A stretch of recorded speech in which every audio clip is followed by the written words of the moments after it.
오늘 2025년 5월 18일입니다. 은혜로운 주일 예배 요한복음 18장 12절에서 20절까지의 말씀으로 나는 세상의 빛이다 라는 제목으로 잠시 은혜를 나누겠습니다. 5월 가정의 달이라고 합니다. 어떻게 좀 가정 안에 화목해지셨나요? 네. 어린이들을 우리가 잘 섬기고요. 또 부모를 공경하고요. 또 스승의 은혜를 생각합니다. 가정은 하나님 주신 선물입니다. 여기 계신 남편들이요. 아내를 사랑하십시오. 또 여기 계신 아내들이요. 남편에게 복종하십시오. 감사합니다. 네. 또 내가 자녀라면 부모를 공경하시고 또 내가 부모라면 아이들을 사랑하시며 잘 섬길 수 있도록 믿음으로 양육할 수 있기를 바랍니다. 또 오늘 18일입니다. 광주 민주화 운동 기념일이지요. 10월 26일 비상계엄 군부 독재 또 속에서 광주에서 항쟁을 하면서 정부의 무력 진압에 많은 이들이 희생됐고요. 그렇게 또 민주주의를 지켜냈습니다. 또 나라와 민족을 위해서 기도하는 우리가 되기를 바랍니다. 지난 수요일에 제가 하나님의 섭리에 대해서 말씀드렸습니다. 너무하신 거 아니에요? 수요일입니다. 수요일. 요즘 조회수가 잘 나오지 않아요. 하나님의 섭리 정말 놀랍습니다. 우리의 인생을 손으로 거두시고 보호하시고 하나님의 그 세밀한 손길로 우리를 인도하시는 것입니다. 그 섭리, 하나님의 섭리, 이 자리에만 있는 것이 아니고요. 우리가 있는 모든 곳에 있습니다. 회사에, 가정에, 여러분들이 있는 모든 곳에 하나님의 그 손길, 섭리가 있습니다. 오늘 예배를 시작으로 한 주간 동안 그 섭리를 고백할 수 있는, 찬양할 수 있는 우리 모두가 되기를 간절히 바랍니다. 그리고 우리 교회 요한복음 강해를 하고 있습니다. 지난주에 예수님과 여인이 남아 있었지요. 사람들에게 잡혀온 그 한 여인, 그 여인을 둘러싼 이들로부터 예수님이 그 여인을 보호하셨습니다. 구해주셨지요. 모인 무리를 향해 예수님께서 죄 없는 자가 먼저 돌로 치라 하셨습니다. 그런데 거기 있는 모든 이들 죄가 없지 않았지요. 재판장처럼 죄가 없어야지 돌로 칠 수 있는데 그들 재판장 역할을 하려 했지만 죄 없는 사람이 없었습니다. 다 죄가 있었지요. 또한 먼저 돌로 치라, 먼저 돌을 치는 사람이 증인이 됩니다. 또 그럴 만한 용기도 그럴 만한 증거도 없었기에 돌로 치지 못했지요. 더 나아가서 그 말씀을 하신 분이 예수님입니다. 평생에 죄가 없는 그 예수님이 그 말씀을 하셨기에 그들은 양심에 더욱더 가책을 느끼고 또 그 간음하지 말라 율법을 입법하신 분이 바로 그 예수님이십니다. 그 예수님이 입법자가 말씀하시니 거기에서 벗어날 자가 없었고 그 신구약 성경 전체의 저자이신 우리 예수님 그 말씀 앞에 거기 모인 모든 무리들이 양심의 가책을 받고 돌을 내려놓고 도망갈 수밖에 없었지요. 그 여인은 어땠을까요? 간음의 죄를 지었던 안 지었던 그 여인 또한도 양심의 가책이 있었을 것입니다. 그러나 그 여인은 도망가지 않고 그 예수님 앞에 보호해 주시고 중보해 주시고 변호해 주신 그 예수님 앞에 무릎을 꿇고 그 주님 앞에 자신의 죄를 고했지요. 예수님 그 여인을 용서해 주시고 다시는 죄를 범하지 말라 하셨습니다. 그리고 그 장면 저와 여러분들 잘 기억하라 하셨지요. 우리 주님 다시 심판주로 오실 때에 똑같은 상황이 벌어질 것입니다. 저와 여러분들의 모든 죄가 드러나고 연약함이 드러나고 고소자들이 참소자들이 하나님 앞에 우리를 고소할 것입니다. 그리고 그 앞에서는 어느 누구도 변명할 수 없고 거짓말할 수 없고 그 앞에서 내가 이랬습니다 저랬습니다 말을 할 수 없어요. 모든 진실이 드러나기에 우리는 머리 숙이고 가만히 있을 수밖에 없습니다. 그러한 우리를 향해 우리 예수님 이 여인에게 다가가신 것처럼 우리에게도 다가와 우리를 안아주시고 우리의 중보자가 되셔서 하나님 앞에 많은 이들 앞에 우리의 변호자가 되셔서 우리를 구원해 주시고 우리를 천국으로 인도해 주실 것입니다. 그 은혜를 기억하는 우리 모두가 되길 바랍니다. 그 은혜가 얼마나 놀라운지 찬송하는 우리 모두가 되기를 바랍니다. 이어서 본문이 나옵니다. 예수님이 증거하시지요. 오늘 제목과 같이 나는 세상의 빛이다 선포하셨습니다. 그리고 거기 있는 바리새인들 그 예수님의 말 앞에 두 마디 말을 하지만 예수님 또 반박하는 그 장면이 오늘 12절부터 20절까지의 말씀입니다. 예수님 거기에 있어서 자신에게 나는 세상의 빛이니 나를 따르는 자는 어둠에 다니지 않고 생명의 빛을 얻으리라 말씀하셨습니다. 여기서도 지난번에 말씀드린 나는 생명의 빛이다. 나는 세상의 빛이다 하셨어요. 그 헬라어로 뭐라 그랬죠? 에고 에이미했습니다. 나는 존재한다. 그리고 나는 생명의 떡이다 했습니다. 그리고 오늘 두 번째 나는 세상의 빛이다.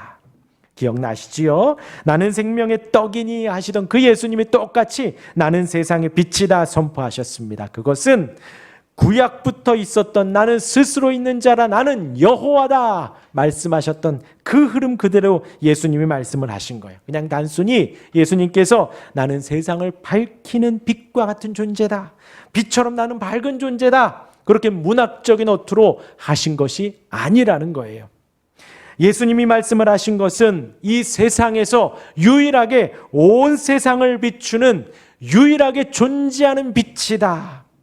과거에도 빛으로 있었고 지금도 빛을 비추고 있으며 앞으로도 어둠을 밝힐 그 빛이다 라고 절대적이고 유일한 그 웅장한 선포를 지금 예수님이 그들에게 하신 것입니다. 이 말씀만으로도 거기에 있는 바리새인들, 거기 모여있는 유대인들은 성경이 말하는 여호와가 지금 이분이시구나. 그 말로는 충분히 알 수 있는 단어 되는 것입니다. 충분히 설명하신 거예요. 거기 있는 모든 유대인들에게 예수님의 신성을 선포한 것이고 예수님의 메시아성에 대한 공개적인 선포를 한 것입니다. 그러하게 12절 이하의 말씀이 이해가 되는 것이죠. 나를 따르는 자는 어둠에 다니지 않고 생명의 빛을 얻으리라. 그냥 단순히 밝힌 빛이 아니에요. 그냥 단순히 어두움 가운데 빛이 있다가 아니라 생명의 빛을 얻게 된다라고 말씀을 하시는 것이죠. 할렐루야. 우리 옆에 있는 분에게 인사할까요? 예수님은 세상의 빛입니다.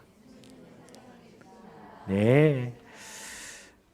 예수님이 우리의 세상의 빛입니다. 그러면 우리는요, 저와 여러분들은 어떠신가요? 저와 여러분들은요, 어둠입니다. 흑암이에요. 어둠 속에 있는 게 우리입니다. 아무리 비비크림을 바르고 아무리 밝은 것을 칭이지게 바른다 해도 빛이 될 수 없습니다. 아무리 랜턴을 가지고 있고 밝은 빛을 비추어도 우리는 어둠 속에서 더듬더듬 할 수밖에 없는 거예요. 날 때부터 어둠이었고 지금도 어둠 안에 살아가고 있는 것이 바로 우리입니다. 그런 우리에게 빛을 비춰 주신 거예요. 좀 감흥이 없으신가요? 여러분 지금 눈을 떠 좌우를 살펴보세요. 빛입니다.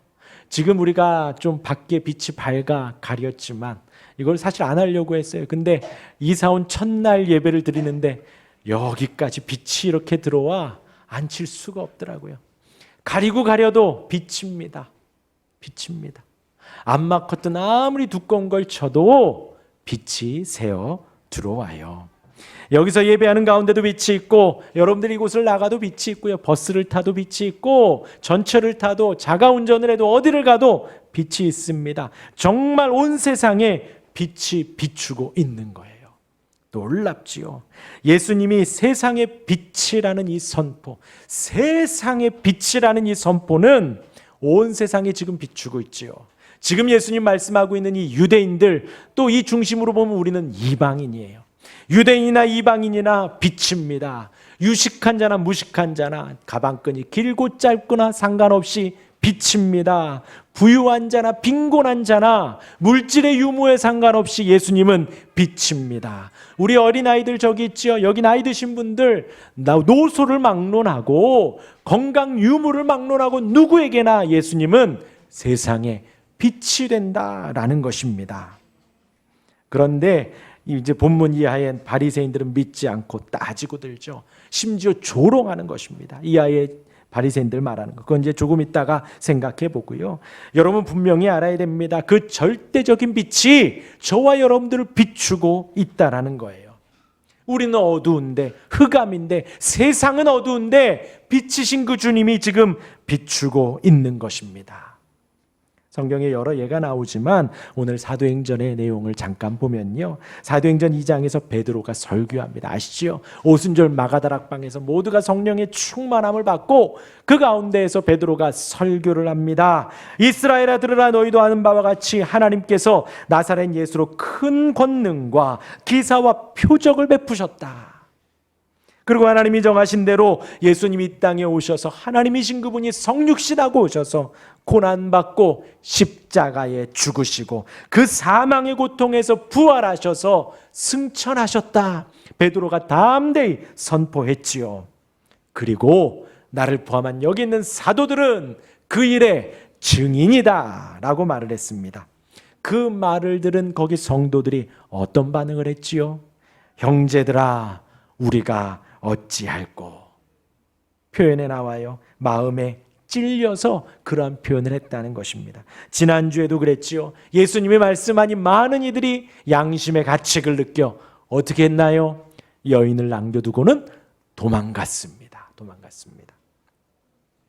그 여인은 그 가책을 받고 무릎을 꿇었지만 많은 이들은 도망갔지요. 그리고 똑같이 설교를 들은 그 백성들이 마음에 찔렸지만 고백합니다. 도망가지 않고요. 형제들아, 우리가 어찌할꼬 했습니다.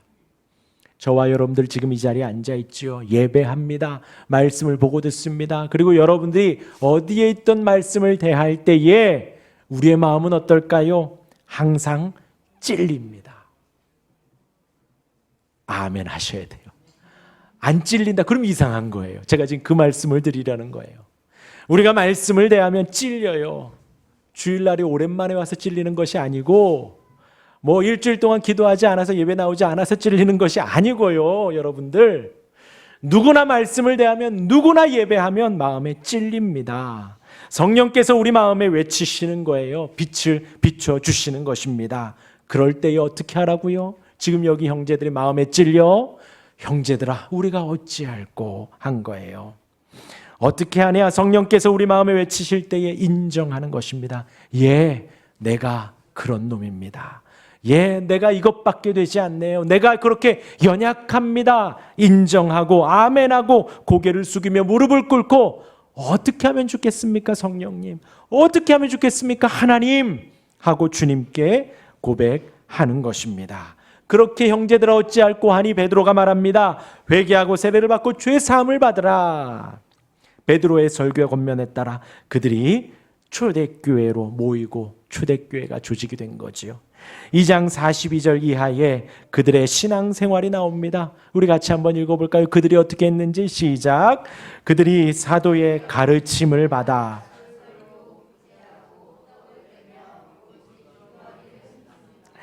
사람마다 두려워하는데 사도들로 말미암아 기사와 표적이 많이 나타나니 믿는 사람이 다 함께 있어 모든 물건을 서로 동용하고 또 재산과 소유를 팔아 각 사람의 필요를 따라 나누어 주며 날마다 마음을 같이하여 성전에 모이기를 힘쓰고 집에서 떡을 떼며 기쁨과 순전한 마음으로 음식을 먹고 그들이 성령의 주명을 받고 베드로의 설교를 듣고 어찌할꼬 했더니 베드로가 답을 주고 그들이 자발적으로 이렇게 했다라는 것입니다. 사도들의 가르침을 받고 성전에 모이기를 힘쓰고 기도하기를 힘쓰고 또 서로 돌아보아 필요를 따라 나누어 주었다라는 거예요. 떡을 뗐다라는 것입니다. 지금의 교회의 모습이 흡사 그렇지요. 우리 교회가 이러한 교회 되었으면 좋겠습니다.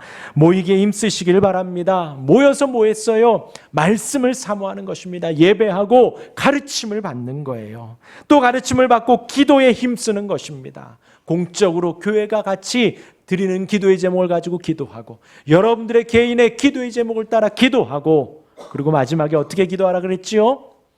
나의 원대로 마시고 아버지의 원대로 하옵소서. 우리 주님 그렇게 가르쳐 주셨지요. 그리고 서로 돌아보아 사랑하고 섬기며 필요를 따라 나누어주고 섬겼다라는 것입니다. 저와 여러분들 성령의 인도하심 따라 그러한 교회를 만들어갈 수 있기를 간절히 바랍니다. 이들이 회개하고 돌이켜 이러한 삶을 살았다는 거예요. 회개는요, 인생의 어느 한날에 있는 것이 아닙니다. 그날에만 내가 회개하는 것이 아니에요. 우리는 날마다 회개하는 거예요. 아까 말씀드렸죠. 예배할 때마다 찔린다고요. 찔리면 돌이키는 것입니다. 그 구원의 빛 앞에 누구나 다 그 마음 들을 때에, 불편한 마음이 있을 때에 그 마음 그대로 나아가 돌이키고 회개하는 것이 회개입니다. 특정한 날만이 아니라 예수를 믿는 매일매일이, 하나님을 예배하는 날마다가 주의 말씀을 대하는 우리의 모든 삶이 그러한 회개의 삶입니다. 그 빛이 비추어질 때에 우린 그렇게 나아가는 거예요. 초대교회 성도들이 이렇게 빛을 따라 회개했습니다. 그리고 사도행전 8장에 바울이 회심하는 장면이 나옵니다. 사울이었지요. 그 다메섹 도상에서요. 그 회심한 사울이 어떻게 회심을 했나요? 그전에는 어떻게 살았지요? 되게 막 살았나요? 죄 지으면서 게으르게 살았나요? 아니요. 사울은 그렇게 살지 않았습니다. 말씀을 잘 알고 배우고 공부하며 늘 예배의 자리에 빠짐없이 나왔던 이에요. 그러나 자기가 알고 있던 것이 어둠이었습니다. 그것을 알지 못했지요. 그것을 따라 예수 믿는 자들을 잡으려 했고 구속하려 했고, 예수 믿는 자들을 더 잡아서 전국적으로 잡아서 구속시키려고 공회에서 공문을 받아 가는 길이었습니다. 더 그렇게 용기를 얻은 게 7장에서 스데반의 죽음 때문이었죠. 이것이구나. 이게 빛의 길이구나. 예수 믿는 그 이단아를 믿는 자들을 모아다가 내가 더 빛으로 나아가야겠다 착각하며 살아갔던 것이지요. 평생 그렇게 배워왔던 대로 사는데, 자기가 생각했던 대로 살아가는데 빛인 줄 알았으나 그것이 어둠이었던 것입니다. 공문을 받아가지요. 다메섹 도상에서 하늘로부터 진짜 빛이 사울에게 임하게 됩니다. 사도행전 9장 3절입니다. 사울이 길을 가다가 다메섹에 가까이 이르더니 어떻게 했다고요? 호련히 하늘로부터 빛이 그를 둘러 비추는지라. 사울이 어떤 사람인가요? 이스라엘 베냐민 지파입니다. 아브라함, 이삭, 야곱 그 12지파에서 태어난 베냐민 지파예요. 바리새파 사람이요, 가말리엘 문화에서 정통 율법 교육을 받은 사람입니다. 어디서나 말씀을 가르칠 수 있는 사람이었다라는 거예요. 또 헬라어와 히브리어를 자유롭게 구사했습니다. 충분히 본인이 빛이라 착각할 만하지요. 자신은 그게 빛인 줄 알고 살아갔어요. 그렇게 지식이 많고 하나님을 경외한다고 자부했지만 그의 눈은 어둠에 가려져 있던 것이지요. 그런 사울에게 세상에 비치신 예수님이 진짜 빛을 비추어 주신 거예요. 사울아 사울아 내가 어찌하여 나를 박해하느냐. 나는 내가 박해하는 예수라. 그리고 사울은 사흘 동안 진짜 눈이 보이지 않고 아나니아를 통해 눈이 밝아집니다. 그리고 사울은 참 빛 앞에 예수가 하나님의 아들임을, 세상의 유일한 구주임을 고백하고 그 길을 따라 살아간 거예요. 사울에게 있어서 어둠이 거쳐가고 빛을 따라 살아가며 빛을 보며 진짜 빛을 전하는 그런 사자가, 빛의 사자가 된 것입니다. 그리고 오늘 본문의 12절을 다시 한번 읽어드리면요, 예수께서 또 말씀하여 이르시되 나는 세상의 빛이니 나를 따르는 자는 어둠에 다니지 아니하고 생명의 빛을 얻으리라. 바울의 삶이 딱 보이지요. 어둠 가운데 비친 그 빛을 따라, 예수님을 따라 그 생명을 걸며 어둠에 다니지 않고 이제는 빛을 바라며 빛을 증거하는 사람이 되었습니다. 생각해 보십시오. 바울이 그 인생, 빛을 만나기 전의 인생을 살 때에 어떠했을까요? 정말 정성스럽게 열심히 살았을 거예요. 최선을 다해서 살았을 것입니다. 열심히 공부하고 신실하게 살아가고. 그러나 그것이 어둠이었다는 것이죠. 자신이 알아왔던 모든 것을 내려놓았고 자신이 믿었던 모든 방식들을 뒤로하고 이제는 진정 생명의 길로, 말씀의 길로, 주님을 따르는 길로 살아갔던 것이지요. 세상에 빛이신 예수님을 위해서 살겠노라고 다짐하는 그 바울과 같은 인생을 사는 우리가 되기를 간절히 바랍니다. 온 세상을 비추는 그 예수님의 빛 앞에 눈을 뜰 수 있기를 바랍니다. 우리 초대교회 성도들이 그러했고 지금 바울의 인생이 그러했지요. 하지만 그렇지 못한 인생들도 있었습니다. 오늘 본문에도 바리새인들의 반응을 살펴보면 그러하지요. 본문 13절입니다. 같이 한번 읽어볼까요? 시작. 바리새인들이 이르되 19절에서도 초반에 보면 제가 읽어드립니다. 이에 그들이 묻되 내 아버지가 어디 있느냐? 조롱하는 투입니다. 그들은 철저히 눈을 감고 있는 거예요. 빛이 비추지만 눈을 감고 있습니다. 빛이 비추지만 마음을 닫고 있는 것입니다. 그 빛을 비추며 말씀을 하셔도 보기 싫은 거예요. 일부러 등을 돌리고 있는 것입니다. 뭐라 하든 그냥 싫은 거예요. 그냥 싫은 거예요. 그냥 싫으니 예수님이 기적을 많이 일으키고 그 말씀이 얼마나 논리정연했겠습니까? 하나님이 전하는데요. 율법에 얼마나 적절했고 그 비유가 또 그 하나님의 마음이 얼마나 증거되었겠습니까?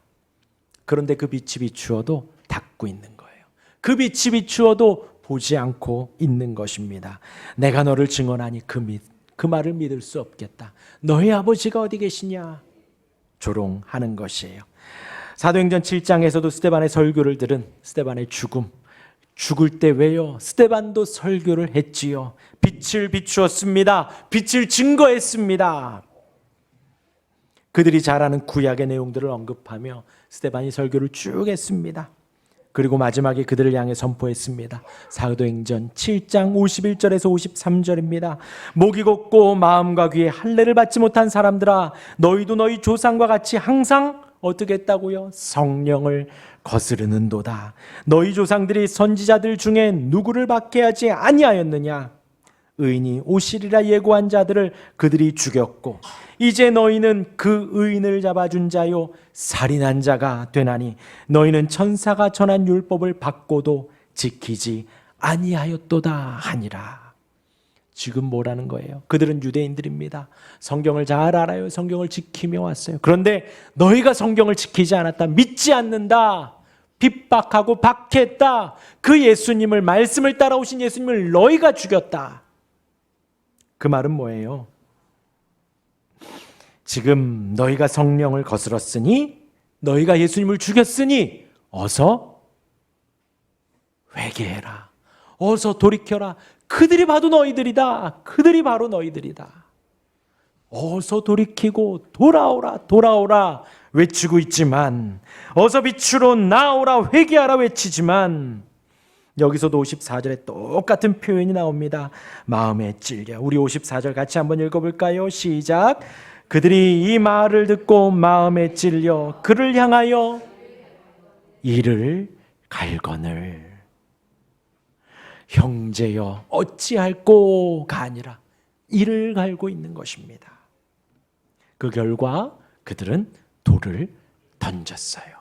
그리고 그 자리에서 복음을 전한, 아무 범법 행위를 하지 아니한 스데반이 복음을 위해, 예수님을 위해, 그 빛을 위해 죽음을 당합니다. 로마서에 딱 이와 같은 표현이 나옵니다. 로마서 1장 32절에 그들이 이 같은 일을 행하는 자는 사형에 해당한다고 하나님께서 정하심을 알고도 자기들만 행할 뿐 아니라 또한 그런 일을 행하는 자들을 어떻게 한다고요? 옳다. 지금 거기서 한 사람이 돌을 던지지 않았어요. 여럿이 있습니다. 살인은 하면 안 된다고 십계명에서 분명히 가르치셨는데 지금 그들은 돌을 들고 살기등등하여 스데반을 죽이기 위해서 그 앞에 서 있지요. 그리고 그것을 실행에 옮겼습니다. 던졌어요. 혼자만요? 아니요. 거기 있는 모든 이들이 던집니다. 뭐예요? 잘한다, 잘한다 하는 거예요. 그렇지. 살인은 하나님이 하지 말라고 심판받는다고 분명히 율법에 말씀하고 있는데도 그것을 아는데도 불구하고 하나님께서 정하심을 알고도 자기들만 행할 뿐 아니라 잘한다 잘한다 더 던져라 더 던져라 그러고 있는 거예요. 그 일이 죄이고 악이고 심판받을 것을 알지만 하나님의 뜻을 알면서도 그 빛을 따르지 않고 계속해서 어둠 가운데 머물러 있는 것입니다. 여러분, 오늘 본문이 이들이 똑같습니다. 예수님이 빛을 비추지만 그 앞에 어두움과 부족함과 부끄러움이 다 드러나는데 그들 또한도 이를 갈고 조롱하고 있는 것이에요. 여러분들이 이 자리에 나와 예배하지요. 예배합니다. 말씀을 봅니다. 우리가 그 양심의 빛 앞에, 예수님의 빛 앞에 우리의 어두움이 다 드러나고 마음의 찔림이 나타납니다. 왜요? 서두에 말씀드렸어요. 저와 여러분들은 어두움이에요. 저와 여러분들은 태어나면서부터 흑암입니다. 우리가 생각하는 것은 죄악뿐이고 게으름뿐이고 나 중심적인 이기적인 것들이 우리 모습이에요. 그리고 세상은 뭐라고 말하나요? 그러한 우리가 옳다라고 합니다. 신앙생활 그냥 그 정도만 해도 돼 라고 말하는 것이 세상입니다. 어쩔 수 없다고 하지요. 그리고 여러분들끼리 만나서 뭐라 그래요? 잘한다 잘한다 합니다. 그래 조금 더 쉬어. 괜찮아 다음 주에 와도 돼. 지옥 가지 않아. 한 달 뒤에 와도 돼. 괜찮아 잘한다. 우리가 만족하는 것이 먼저고 우리가 쉬는 것이 먼저라고 말하는 것이 세상이에요. 내 마음의 양심의 소리입니다. 어둠의 소리가 그러고 있는 거예요. 여러분, 제가 여러분들에게 말씀드리고 강조하는 것은 한 가지입니다. 제발 함께 모여서 예배하자라는 거예요. 함께 모여 기도하자라는 것입니다. 빛을 향해서 한 걸음 한 걸음 나아가자고 말씀을 드리는 거예요. 저는 빼고가 아닙니다. 저와 여러분들 우리들 모두는요 어둠 가운데 있습니다. 흑암 속에 있습니다. 우리의 신앙생활을 나 중심으로, 내 기분 중심으로, 내 건강 중심으로, 나의 삶의 패턴의 중심으로 해가면요 신앙생활 할 수 있을까요? 내 기분 좀 풀어지면 할게, 나 좀 물질이 좀 나아지면 할게, 혹은 이 일이 좀 마무리되면 할게, 그날이 곧 올까요? 평생 오지 않습니다. 어느 한 날 올 수 있겠죠. 프로젝트 마치고 뭔가 큰일 마치고 한 일주일 정도, 한 달 정도 쉬는 어느 한 날은 올 수 있을 것입니다. 그러나 평생 신앙생활 해야 할 그 모든 필요 충분 조건을 맞추는 날은 오지 않아요. 우리가 어떻게 신앙생활 해야 할까요? 내 중심, 기분 중심, 건강 중심, 나의 삶의 패턴 중심이 아니라 우리 보이지 않아요? 뭐 중심으로요? 하나님 중심으로요. 성경 중심으로요. 교회 중심으로 우리가 신앙생활해 가는 것입니다. 하나님, 나에게 좀 맞춰주십시오. 교회요, 내 시간에 좀 맞춰주십시오가 아니에요. 나를 하나님께 맞추는 것입니다. 나를 말씀에 맞추어 가는 것이 우리의 신앙생활입니다.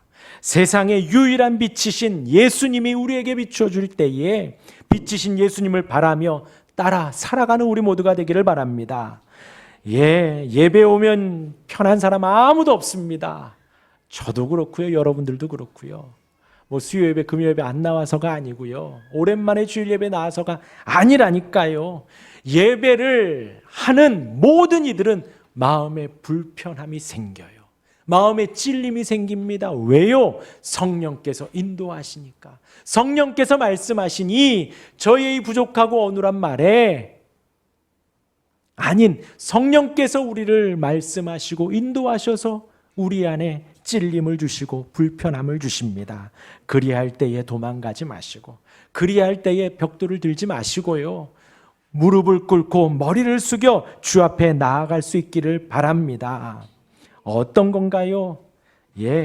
말씀이 나를 비출 때에 분명히 옆에서 고소하는 자가 말합니다. 너 게을렀잖아.